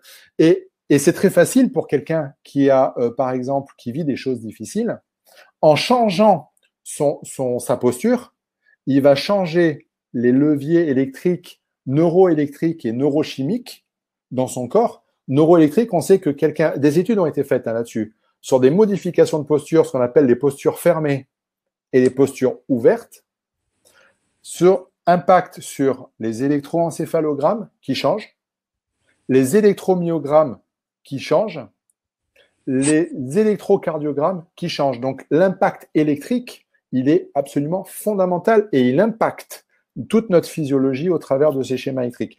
Tout comme il impacte nos schémas aussi neuro-hormonaux. Tous les schémas neuro-hormonaux qu'il y a derrière. Je prends un exemple. Quand on va modifier sa posture, on va agir sur tout le système neurovégétatif. Le système neurovégétatif, pour celles et ceux qui ne connaissent pas, je vais faire encore une métaphore, hein, je suis désolé, j'adore les métaphores, la métaphore de la voiture. Si je devais comparer notre système, alors le système neurovégétatif, c'est tout le système nerveux indépendant de notre volonté. On a le système nerveux volontaire et on a le système nerveux indépendant de notre volonté qui est le système neurovégétatif. Et si on devait comparer ce système neurovégétatif, donc il y a deux systèmes dedans, il y a le parasympathique et le système orthosympathique. Et si je devais comparer ça à une voiture, le parasympathique, en fait, c'est le frein de la voiture. C'est ce qui va nous plomber, nous couper les jambes. C'est tout ce qui va fermer. Tout ce qui va fermer le flux sanguin, qui va ralentir le flux sanguin, qui va construire. C'est toute la construction, c'est le parasympathique. Et puis, il y a l'orthosympathique. L'orthosympathique, c'est l'accélérateur de la voiture. C'est ce qui va accélérer. Ce qui va accélérer le rythme cardiaque, qui va accélérer le rythme sanguin pour pouvoir apporter du sang aux muscles, etc., etc. Et il se trouve que des études montrent qu'une grande majorité de la population en Occident, tout comme elle souffre de troubles digestifs et intestinaux, une grande majorité souffre de dystonie, ce qu'on appelle de dystonie neurovégétative. C'est-à-dire que les deux systèmes doivent être équilibrés. Or, pour beaucoup de gens, il n'est plus du tout équilibré.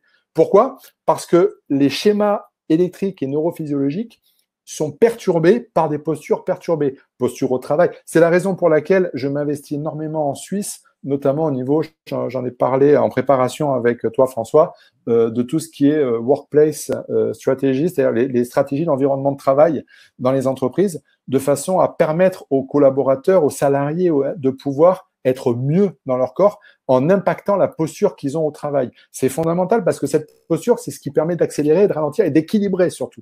Et la plupart des gens sont en dystonie neurovégétative. Et dès qu'on va travailler sur cette posture ouverte et fermée, on va modifier ces schémas-là. On va modifier ces taux de cortisol. Les travaux de Amy Cuddy, je ne sais pas si vous avez déjà entendu parler de Amy Cuddy, qui est une professeure de psychologie qui a fait des études en 2010 à Harvard, une étude sur Harvard en 2010, a mis en évidence que quand on est sur une posture fermée, notre estime de soi baisse de 26%. Nos taux de cortisol montent de 15%. Quand on est sur une posture ouverte, notre estime de soi augmente de 26%. Et surtout, nos taux de cortisol, quand on sait que l'hormone cortisol, c'est l'hormone qui va générer tous les process inflammatoires qu'il faut faire baisser impérativement. Moi, je dis toujours, le cortisol, c'est notre meilleur ennemi.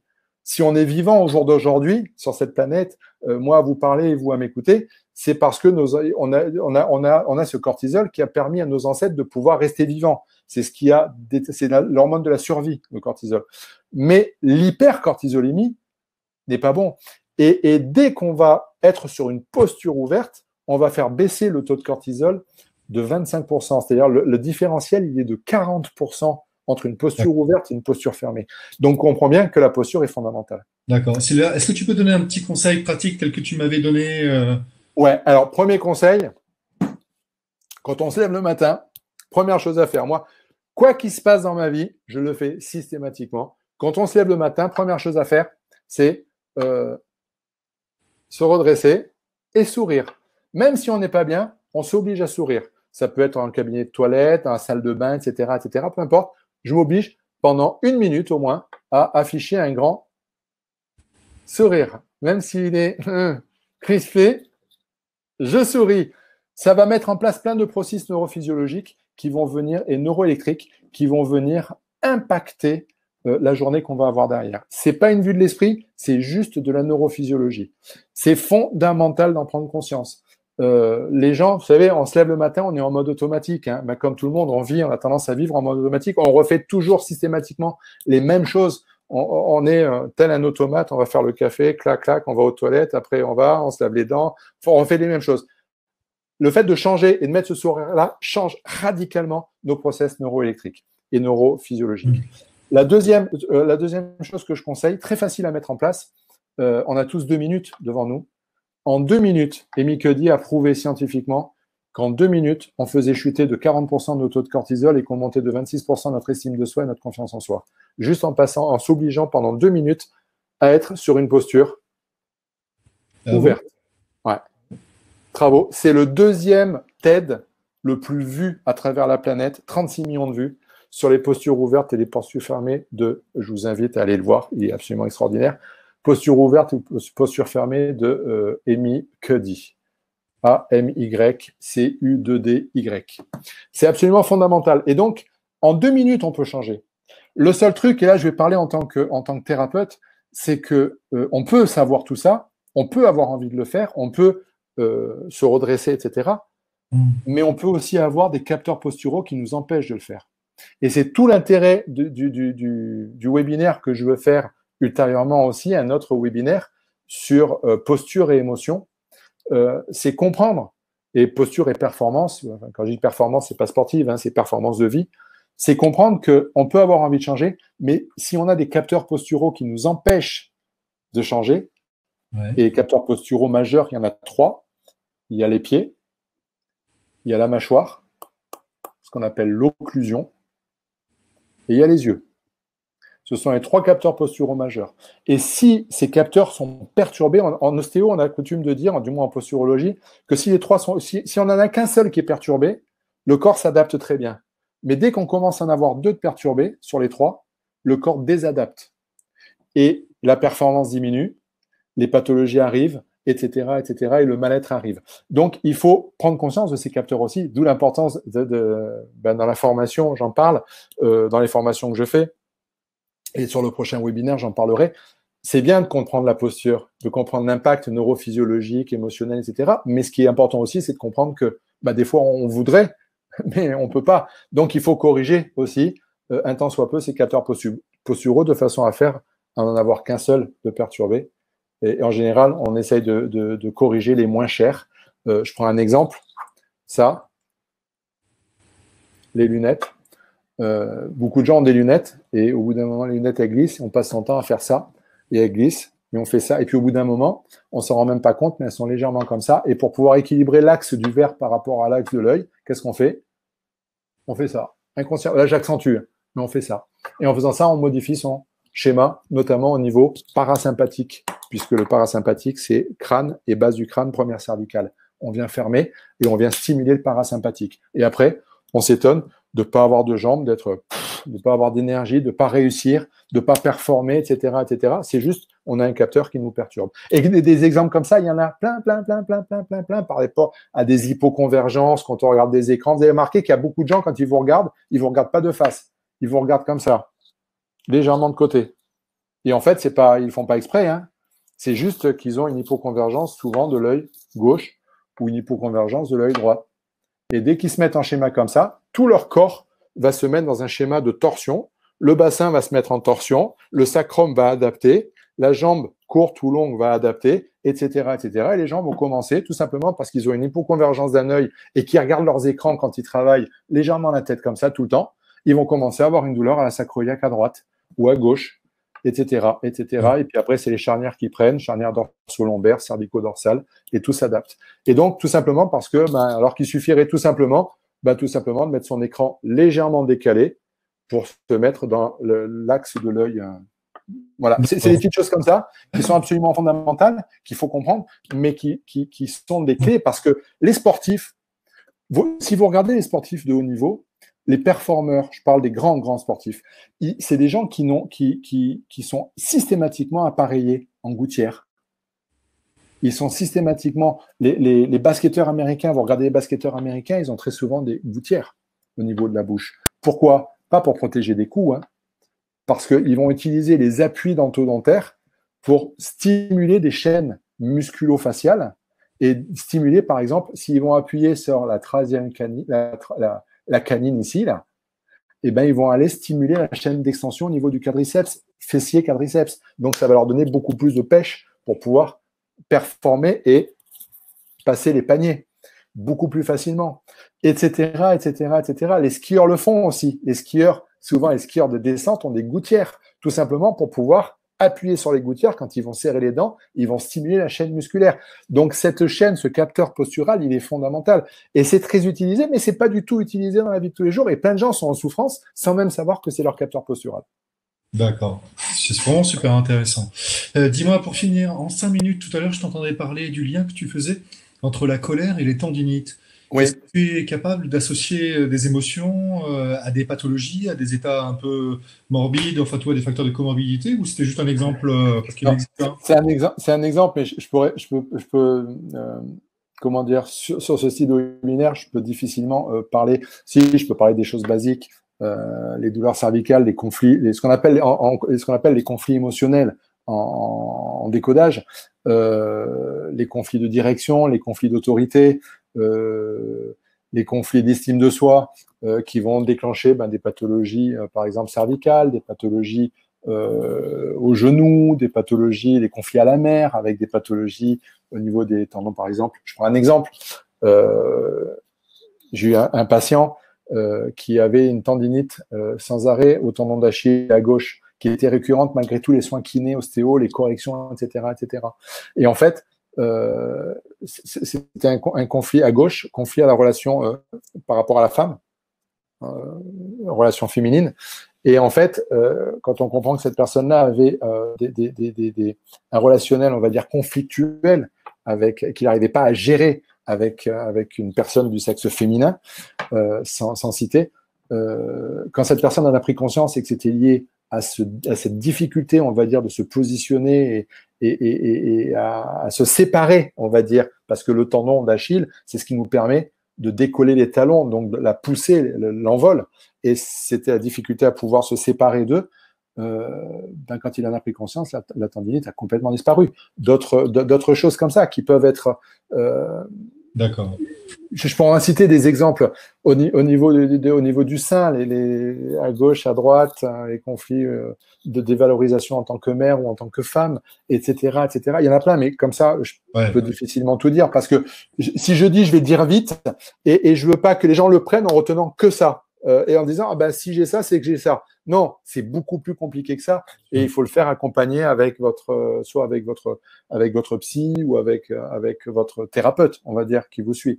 Mais c'est difficile de donner des choses comme ça, des clés comme ça, parce que sinon, les gens peuvent le prendre et le sortir du contexte. Oui, je comprends. Alors, en revanche, donc sans parler de pathologie, en revanche, comme au début du webinaire, tu parlais, tu vois, j'étais très attentif. Même si j'étais silencieux, j'étais très attentif. Tu prenais cet exemple du coureur de Formule 1, de la voiture et du pilote. Oui. Si le pilote a un état émotionnel qui est instable, qui chute, alors soit dans la colère, mais soit aussi dans la tristesse, soit dans la dévalorisation, ainsi de suite, finalement, ton quotidien va pas être si sympa que ça, si heureux que ça, tu Absolument. t'intéresses au bonheur.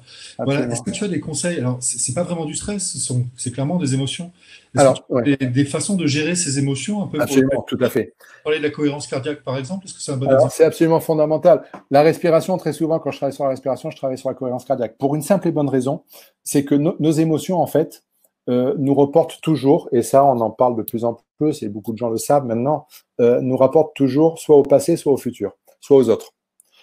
C'est ce qui va générer cet état de stress cortisolémique, on va dire, et qui va générer ce mal-être derrière, où on va éprouver le besoin de mettre en place des actions pour pouvoir, même si on sait que ces actions, elles sont pas positives pour nous, on va le faire quand même malgré tout, parce qu'on a des voies neuronales qui sont habituées à faire comme ça, et on va mettre en place, c'est pour ça qu'il y a des gens qui reproduisent toujours les mêmes schémas de fonctionnement. Il faut savoir que le gros avantage de la cohérence cardiaque, c'est que ça permet de se remettre dans le moment présent. C'est-à-dire qu'on est focus, comme on travaillait en cohérence cardiaque, comme le faisait faire David Servan-Schreiber, comme moi-même j'ai appris à le faire il y a 40 ans en arrière avec des moines Shaolin. On travaille sur cette cohérence cardiaque. En fait, la cohérence cardiaque va avoir plein d'actions différentes. Elle va nous remettre dans le moment présent. Elle va synchroniser notre rythme cardiaque respiratoire. Elle va avoir une action sur le système neurovégétatif, justement sur les dystonies neurovégétatives absolument fondamentales. Elle va normaliser et réguler le système neurovégétatif. Il va y avoir plein d'actions, etc. Mais surtout, le gros avantage, c'est qu'elle nous remet dans le moment présent. Et dès qu'on est dans le moment présent, au travers de la cohérence cardiaque ou d'autres techniques de respiration, et ça peut être aussi on peut se remettre dans le moment présent avec d'autres actions que la respiration. Dès qu'on est dans le moment présent, en fait, nos pensées, nos schémas de pensée, qui sont des flux incessants, à 95% automatiques, en grande partie 95%, toujours les mêmes qui reviennent, identiques aux pensées précédentes de la veille, etc., et en grande partie négatives. Ça, j'expliquerai plus tard dans un autre webinaire, parce que c'est beaucoup plus complexe que ça, c'est lié à notre taux de sérotonine, etc., etc. Dès qu'on est dans le moment présent, ce flux de pensée cesse quasiment immédiatement. C'est-à-dire qu'on passe de 60 000 pensées par jour, par exemple, à une pensée unique, focus sur le temps. Parce que la cohérence cardiaque est basée sur on va dire, pour moi, on focalise l'attention sur le temps, sur les secondes qui passent. Et on va travailler sur ce focus sur une seule pensée unique, la respiration, le centrage sur soi. Et donc, dès qu'on est dans le moment présent, le stress, les pensées, etc., les autres, le passé, le futur, n'a plus aucune emprise. Donc, nos schémas émotionnels, et notamment nos peurs. Moi, j'ai fait une vidéo lors du confinement sur la peur, parce que c'était quelque chose qui était absolument flagrant à travers le monde entier, cette notion de peur, et qui a fait monter les taux de cortisol. Et donc, forcément, dès que les taux de cortisol montent, les défenses immunitaires, elles s'écroulent complètement. Donc, on comprend mieux pourquoi, derrière, il y a autant de l'effet cascade, on va dire. Dès qu'on se met dans le moment présent, cette peur, ces émotions, etc., de peur vont chuter immédiatement. Cette cortisolémie va chuter immédiatement. Donc, la respiration et le centrage en cohérence cardiaque est fondamental. pour travailler. Après, les émotions en elles-mêmes, comme la colère, etc., ce qui est très important de comprendre, et on travaille beaucoup, vous savez, un sportif professionnel, un grand athlète, ce qui va faire la différence entre un grand athlète qui performe et qui va passer, qui va être sur le podium, et un grand athlète qui va avoir les mêmes compétences physiques, la même préparation, mais qui va pas être sur le podium, c'est plus la compétence physique, c'est plus la physiologie, c'est plus l'alimentation, c'est ces schémas émotionnels qu'il y a derrière. C'est comment il se visualise, comment il pense, etc., etc. C'est son mental et ses émotions. Et il y a quelque chose de très, très important, c'est que ces émotions, on se laisse. Vous savez, depuis l'âge de 5-6 ans, jusqu'à 3, 4, 5 ans, un être humain, il libère ses émotions. Il a de la joie, un enfant, il va éclater de rire. 10 minutes après ou 30 secondes après, il est triste, il va pleurer. Il va libérer ses émotions. Et nous, le problème, c'est qu'après 6 ans, eh ben, on ne libère plus, on les prend, on les encaisse, on les encaisse, on les encaisse.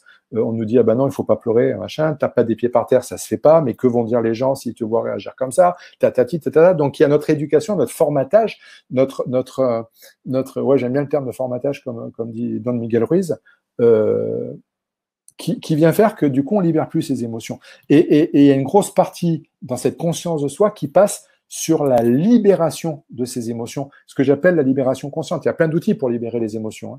Il y a le FT, enfin l'Emotional Freedom Technique, il y a le MDR, il y a l'hypnose, il y a plein d'outils pour libérer les émotions. Les fleurs de Bach, absolument extraordinaires, les fleurs de Bach pour libérer les émotions. Il y a plein d'outils pour libérer. Mais l'outil le plus simple qu'on ait à notre disposition, et j'aime beaucoup citer Tal Schaller qui est à Lausanne, qui est le spécialiste de la libération des émotions, c'est de les libérer déjà de façon consciente. J'ai une émotion qui me monte, je me dis, tiens, si j'avais 3 ans, comment je la libère? Et je la libère. Si je suis pas bien, et je suis pas obligé de le faire devant tout le monde, je peux me mettre dans ma chambre, dans mon lit, avec la tête dans l'oreiller, mais je libère. Mais par contre, beaucoup de gens confondent libérer les émotions et confondent, comment dire, crier, hurler. Je crie. Là, je libère pas d'émotion. Je libère de l'énergie. Mais l'émotion, elle reste. Quand je le fais, je dois le faire toujours en conscience de pourquoi je le fais, en imitant un sens. Et je sais pourquoi je le fais. Et je le fais sans jugement, sans auto-jugement, parce que notre premier frein à libérer ses émotions, c'est notre propre jugement sur nous-mêmes. C'est l'image que l'on a quand on le fait. Donc, je le fais, mais c'est très important, parce que ce soit dans le monde sportif ou dans le monde non sportif, dans la vie de tous les jours, combien je vois de gens en entreprise être en souffrance et ne rien faire, ne rien dire et développer des pathologies à cause d'émotions qu'ils n'ont pas libérées. Combien je travaille beaucoup sur la gestion du stress et des conflits en entreprise, et j'apprends aux gens à libérer. Vous verrez souvent des gens hurler, crier, libérer dans les entreprises quand il y a des séminaires. On leur apprend à libérer. Les sportifs le font aussi. Ils libèrent l'émotion pour pas se laisser perturber par cette émotion avant de monter regarder un boxeur avant de monter sur un ring. Il visualise le mec en face et il a l'émotion, il a le truc et il va la libérer. Et pour pas se laisser dépasser par cette émotion, pour rester bien cadré ensuite dans ce qu'il doit faire d'un point de vue technique, pour pas se laisser dépasser. Les sportifs le font très bien. Les professionnels dans les entreprises apprennent de plus en plus à le faire. Mais monsieur et madame tout le monde, les indépendants, etc., n'ont pas conscience de l'impact que ça a sur leur physiologie, leur neurophysiologie, leur capacité d'adaptation, sur leur vie, tout simplement, sur le développement des pathologies. Quand on a des émotions qui restent, eh ben, ça veut dire qu'il y a des pathologies qui vont venir adapter derrière. Tout ce que le corps n'est pas en mesure de pouvoir exprimer verbalement, en conscience, le corps va l'exprimer non plus au travers de mots, mais au travers de mots, M-A-U-X. Eh oui, tout ce qui ne s'exprime pas s'imprime, comme dit absolument, cher François. Très bien, Silver. Merci beaucoup. Écoute, tu as rempli un temps formidable et un temps important sans moi. Tu as été absolument j'ai essayé. Très clair. Bon, j'ai réussi à trouver la solution, mais très tardivement. Excusez-moi encore. Excusez-moi. Ouais. J'espère que ça n'a pas trop perturbé, cher auditeur. J'espère que ça ne vous a pas perturbé plus que ça. Tu t'en es très bien tiré. C'était passionnant, vraiment. Je voudrais justement, donc, de parenthèse, Silver, avant que tu répondes aux questions des auditeurs que vous avez posées dans le chat, je vais m'en faire l'écho. Avant de passer à ça, je voudrais, chers auditeurs, vous faire parvenir le lancement du programme en ligne que Silver a élaboré relatif aux clés de la performance sportive appliquées au quotidien.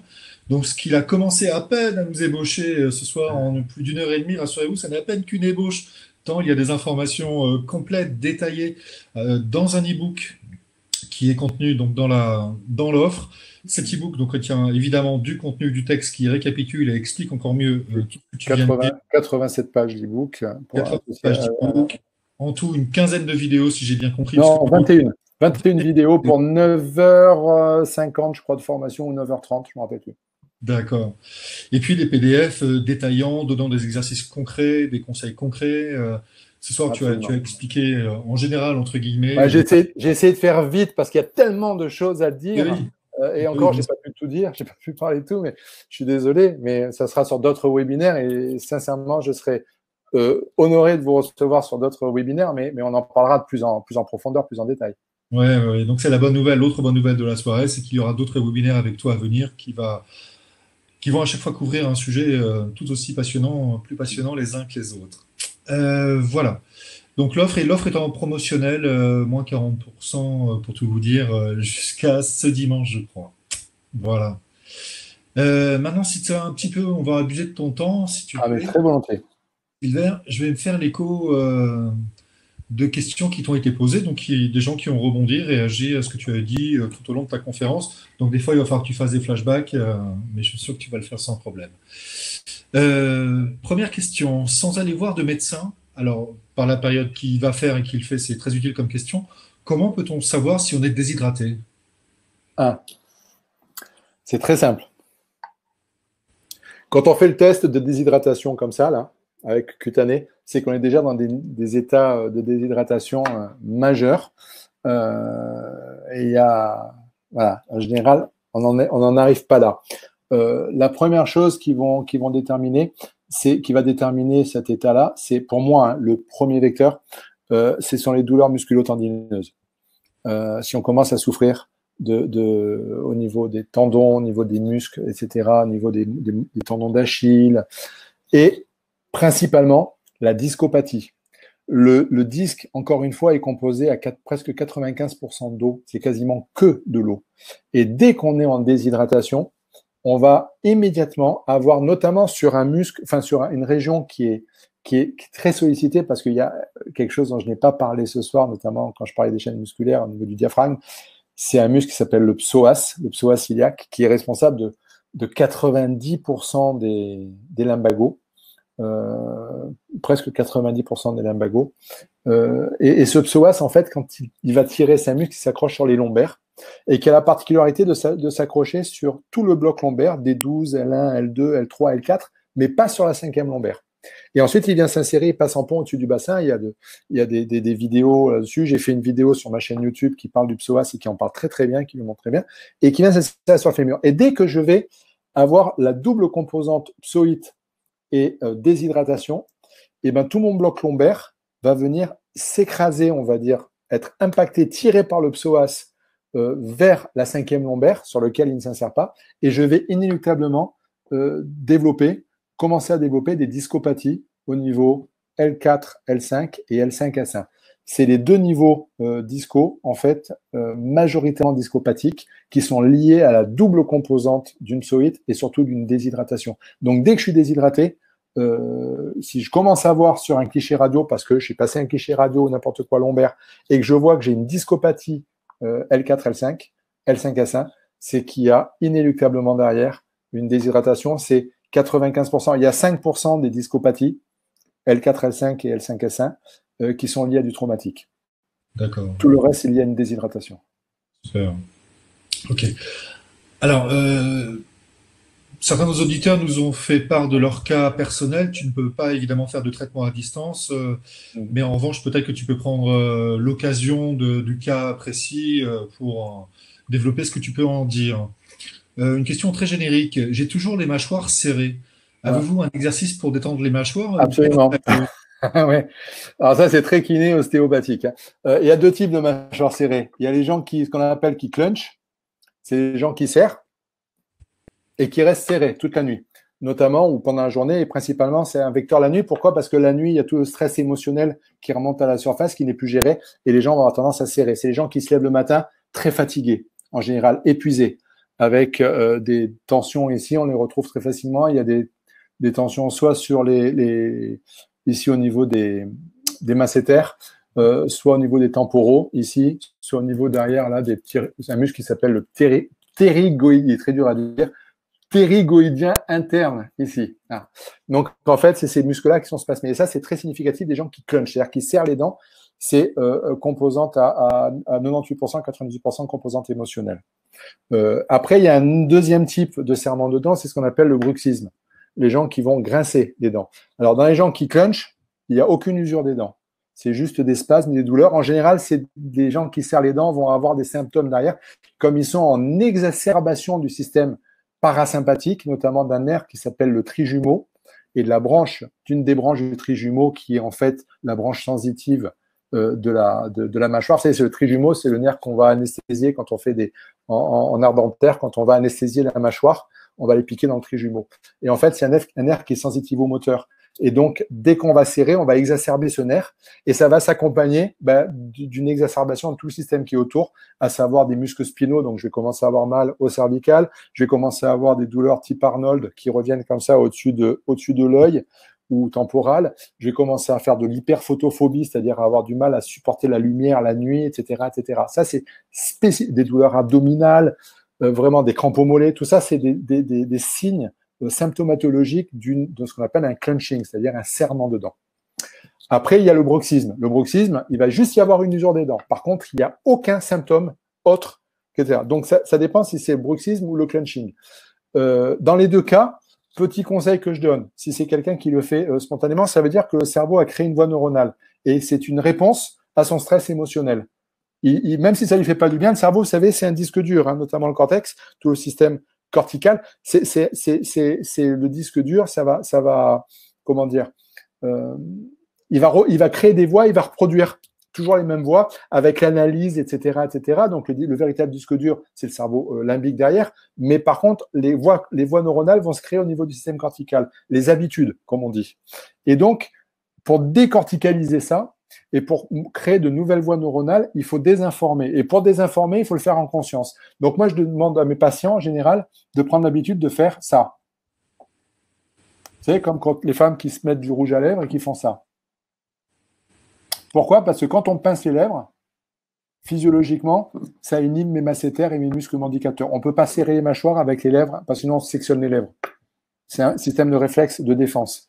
Donc le fait de faire ça vient inhiber tout le système mandicateur. Donc, c'est bien de le faire. Mais ça ne crée pas la voie neuronale. Vous savez, pour créer une voie neuronale, il faut entre 21 et 41 jours en fonction du taux de myélinisation neurale qu'on a. Donc, moi, ce que je conseille de faire et ce que je dis de faire à mes patients, c'est pour créer la voie neuronale, c'est de dire tout simplement, OK, quelle est votre couleur? Allez, on va dire que c'est le bleu. Vous mettez plein de pastilles bleues dans votre maison. Des petites affichettes, des petites pastilles, vous savez, qu'on colle là. Dans la salle de bain, dans la cuisine, dans le salon, etc. Et chaque fois que vous croisez une pastille bleue, volontairement, en conscience, vous faites ça. Et vous programmez. Et en fait, qu'est-ce qui va se passer? Votre cerveau va associer la couleur bleue à ça, donc à la détente neurophysiologique. Il va créer une voie neuronale.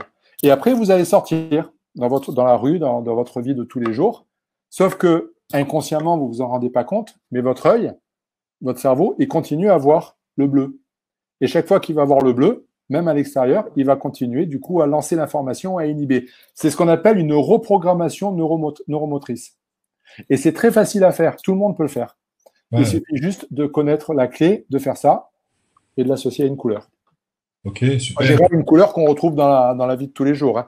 Je ne vais pas dire du mauve, parce que dans la vie de tous les jours, quand vous sortez, vous ne voyez pas toujours du mauve. Par contre, du bleu ou du vert, comme il y a derrière moi, c'est quelque chose qu'on retrouve très fréquemment autour de nous, à l'extérieur. Donc, toujours associé à une couleur. Super.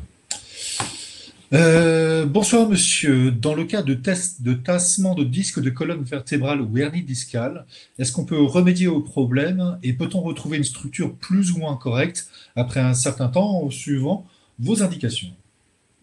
Alors, tout va dépendre de l'état. Je suis désolé de la réponse du berger à la bergère, mais tout va dépendre de l'état, on va dire, d'évolution de la pathologie discale. Si vous avez une petite discopathie sans lésion au niveau de l'annulus pulposus, c'est-à-dire du noyau, enfin sans lésion, je veux dire au niveau de l'anneau autour, sans fissure, rien qu'en réhydratant très fréquemment, même si le disque, vous savez, il y a une chose qui est très très importante qu'il faut comprendre. Excusez-moi, je vais faire comme ça. Ça, c'est une vertèbre, ça, c'en est une autre. Entre les deux, il y a un disque. Je suis déshydraté. Ça va se tasser. Pourquoi? Parce que je perds l'incompressibilité. Je me remets à hydrater. Mauvaise nouvelle, déjà, c'est qu'une fois que c'est là, ça ne reviendra jamais là. Pourquoi? Parce qu'il y a tout un système facial autour, les ligaments antérieurs, les ligaments vertébrales communs antérieurs, les ligaments communs vertébrales postérieurs, tout ce système ligamentaire qui sont en fait des fascias, qui se sont adaptés à ça. C'est-à-dire qu'en fait, si j'ai un ligament qui est comme ça, qui descend, si je rapproche les deux points, le ligament, il va faire un pli. Et au niveau du pli, le corps n'aimant pas ce qui se balade, il va fibroser. Et cette fibrose va empêcher ensuite les vertèbres de revenir. C'est-à-dire que je vais avoir un tassement, je vais être déshydraté, je vais me tasser. Par contre, je ne reviendrai jamais. Ça, c'est la mauvaise nouvelle. Par contre, la bonne nouvelle, c'est que même si je suis tassé, si je réhydrate et que je remets de l'eau dans mon disque, l'eau étant incompressible, pour le cerveau, ce qui prime, ce n'est pas la hauteur, c'est l'incompressibilité. Et si je tasse comme ça, qu'est-ce qui se passe? Le cerveau, tous les récepteurs autour, ils envoient un message au cerveau en disant attention, danger, danger, danger, danger. Le cerveau renvoie une information à tous les muscles en disant à tous les muscles contractez-vous, verrouillez, protégez l'articulation. Clac, c'est le TMS, c'est le lumbago, le TMS, la douleur discale, etc., qui est toujours une douleur musculaire. Dès que je me remets à réhydrater, immédiatement, ça redevient incompressible. Qu'est-ce qu'ils font les récepteurs? Ils renvoient une information c'est le système cortical, le cortex, pas le cortex, pardon, le système cérébelleux derrière. Ils renvoient une information au système cérébelleux qui dit ok, c'est bon, c'est incompressible. Et là, le système cérébelleux, il envoie une information à tous les muscles en disant à tous les muscles, vous pouvez vous relâcher, il n'y a plus de risque.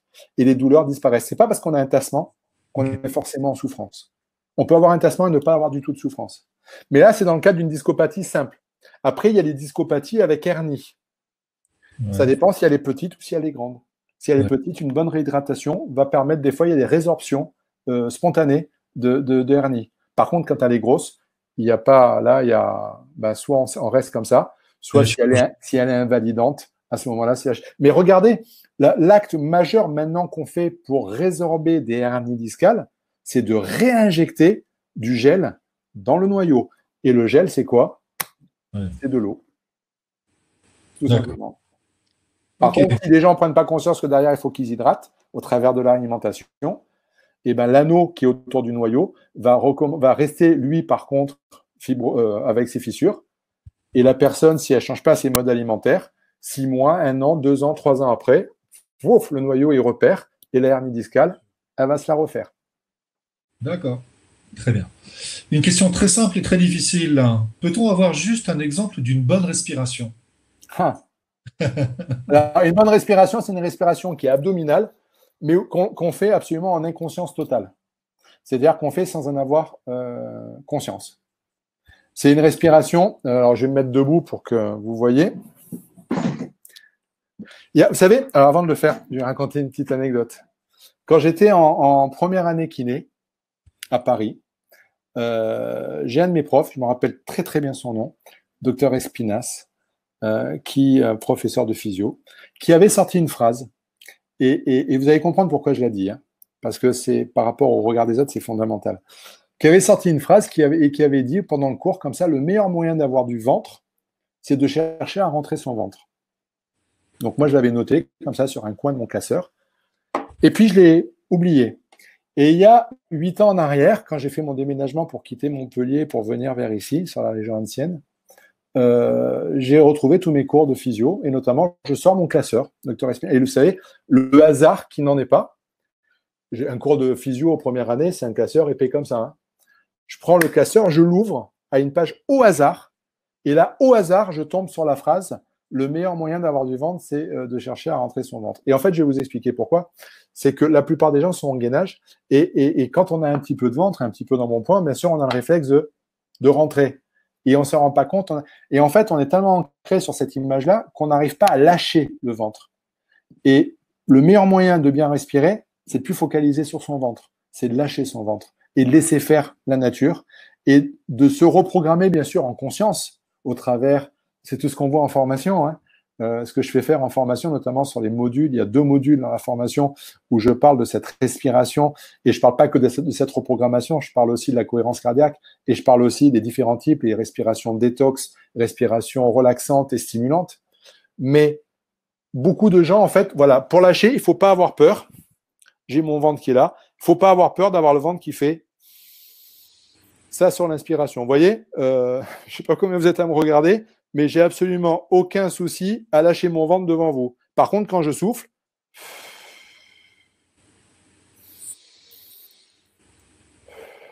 en aucun cas, ça bouge.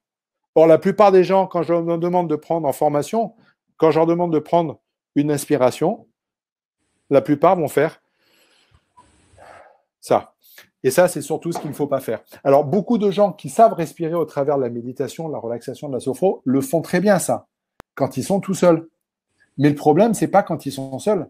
Le problème, c'est quand ils sont en société, dans leur environnement qui les entoure.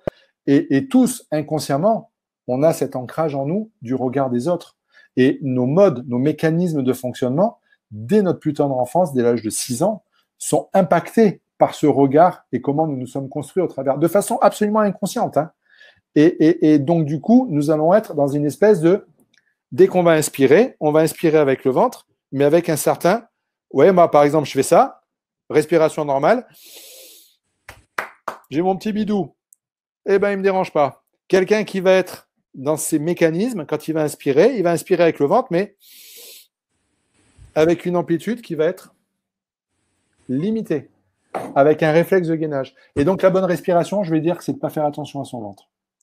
Super. De lâcher l'image. Très bonne explication, très, très claire. Ah oui, Sandrine, très attentive, te demande, bonsoir, vous n'avez pas terminé votre explication sur les dangers de l'acide urique.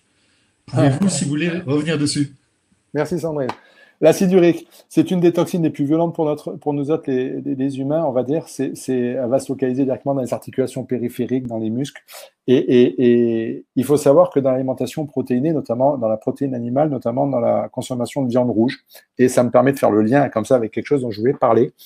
La viande rouge, il faut savoir que 100 grammes de viande rouge contient quasiment 1 gramme d'acide urique assimilable. Et or, notre corps en tant qu'humain, nous en tant qu'humains, nous ne pouvons éliminer que 0,5 g d'acide urique par jour. Dès qu'on va, en fait, c'est 0,950 ou 960 grammes d'acide urique. Dès qu'on va être dans une consommation trop chargée en protéines animales, il faut savoir que dans nos besoins, la protéine, elle ne doit pas dépasser 30% d'apport quotidien. C'est 40, en fait, c'est la loi des 40-30-30, 40 glucides, 30 protéines, 30 lipides. Et en fait, dans ces protéines animales, ça doit être 30%, mais avec un maximum de 10-15% d'apport en protéines animales. Nous sommes des omnivores. Omnivores, ça ne veut pas dire qu'on est fait pour manger de la viande, ça veut dire qu'on peut accessoirement manger de la viande. Notre corps peut, à raison, avec un certain quota qu'on ne doit pas dépasser pour plein de raisons, hein. Longueur de l'intestin grêle, notre système mandicateur qui n'est pas adapté, le pH de notre estomac qui n'est pas adapté. Et il y a plein de raisons qui font qu'on ne peut pas manger trop de viande rouge. Donc, et les gens qui mangent des protéines animales, notamment de la viande rouge, en fait, en général, quand on mange de la viande rouge, on ne mange pas 100 grammes. On va manger 200, 250, 300 grammes de viande rouge, les gros, ceux qui aiment la viande rouge.